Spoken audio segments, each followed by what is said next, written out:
تصفية محمد محسوب من قبل رجال الشرطة و7 آخرين في قرية العفرطة بساحل سليم محافظة أسيوط في مساء الأمس من رجال الشرطة. محمد محسوب صاحب أكبر بؤرة فساد داخل قرية العفرطة بساحل سليم محافظة أسيوط.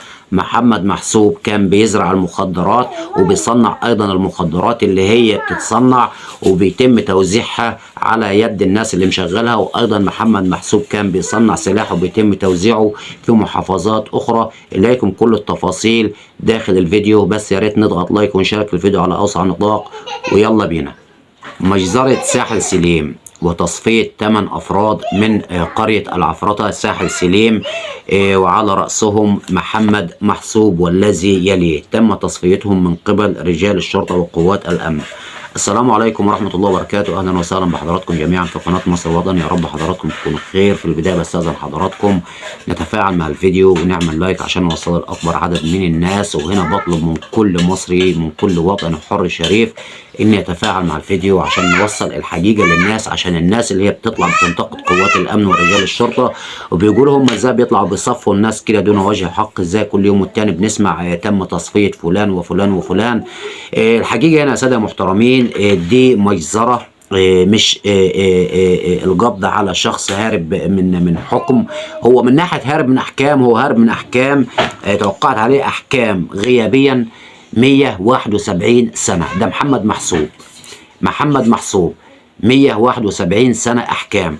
ولكن القصة اللي هي راحت أصلا قوات الأمن عشانها، أو المشكلة اللي راحت قوات الأمن ودخلت قرية العفرطة ساحل سليم محافظة أسيوط، مش عشان الأحكام ولا عشان الكلام ده كله، عشان إن محمد محسوب ده بيكون بؤرة فسادية بينشأ منها المخدرات وبينسى تصنيع السلاح وتوزيع المخدرات، وحاجة لا حول ولا قوة إلا بالله. فاكرين حضراتكم طبعا الواقع بتاعت عزت حنفي في الدخيلة، برضه كانت في أسيوط، نفس الواقع ونفس المسيرة، ويمكن أسوأ شوية مع محمد محسوب.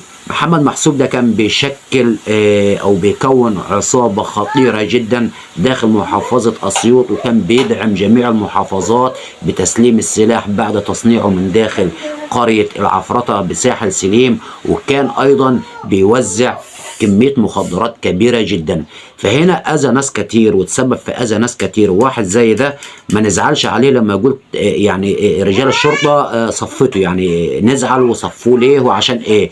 ثم إن رجال الشرطة أو قوات الأمن ما صفتش يعني محمد محسوب والسبع أفراد اللي معاه. هو اللي حصل إن رجال الشرطة حبت تقبض عليهم هم وفيهم الروح، تقبض عليهم هم وعاديين جدا كده، ولكن محمد محسوب والعصابة بتاعته بدأوا بإطلاق النار على قوات الأمن أو رجال الشرطة، فتم التبادل طبعا من رجال الشرطة على محمد محسوب وعصابته، يعني ماتوا يعني ماتوا.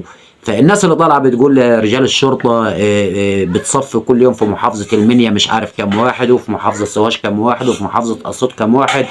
طب ما راجعوا حضراتكم كده يا ساده محترمين، اذا كانت رجال الشرطه بتصفي ناس زي دول، ده لو من وجهه نظر حضراتكم يعني. طيب والناس اللي زي دول لو ما تصفوش كانوا هيصفوا كام واحد من اولادكم بضرب المخدرات؟ ويعني كتير من المشاكل وكتير من الأسباب اللي ممكن تواجهنا من هؤلاء الأشخاص وأمثالهم. فهنا طبعا تحية شكر وإجلال وتقدير لقوات الأمن ورجال الشرطة اللي هم قاموا بالقبض بعد تصفيتهم على محمد محسوب وعصابته، اللي هي طبعا كانت بتنشأ بؤرة سيئة جدا يعني داخل قرية العفرطة بساحل سليم محافظة أسيوط. ومع العلم ان في جنود كثير يعني اكتر من 5 جنود داخل المعركة دي او داخل المأمورية دي تم اصابتهم باطلاق ناري. نتمنى لهم الشفاء العاجل، اللهم امين يا رب العالمين.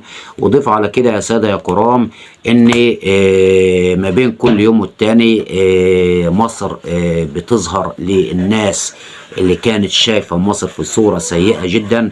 كل يوم والتاني الحكومه الشرطه المسؤولين بيثبتوا مدى شغلهم وجدارتهم القويه في الحفاظ على الوطن وعلى اراضيه، يعني محافظين على الوطن من شعب ومحافظين على الوطن بأراضيه. فتحياتنا واحترامنا لكل رجال الشرطة، والقادم أفضل بأمر الله. دي كل الحكاية يا سادة يا محترمين، ولو سمعتوها غير كده من أي حد تاني، أنا طبعا هنا عرضت لحضراتكم الفيديو بتاع قوات الأمن ورجال الشرطة لما كانوا داخلين على ساحل سليم بمحافظة أسيوط، ولكن في فيديوهات يعني ما ينفعش أعرضها لحضراتكم عندي هنا على القناة، لأن هيتم حظرها على الفور. ده ولو ما تمش إغلاق القناة بشكل نهائي.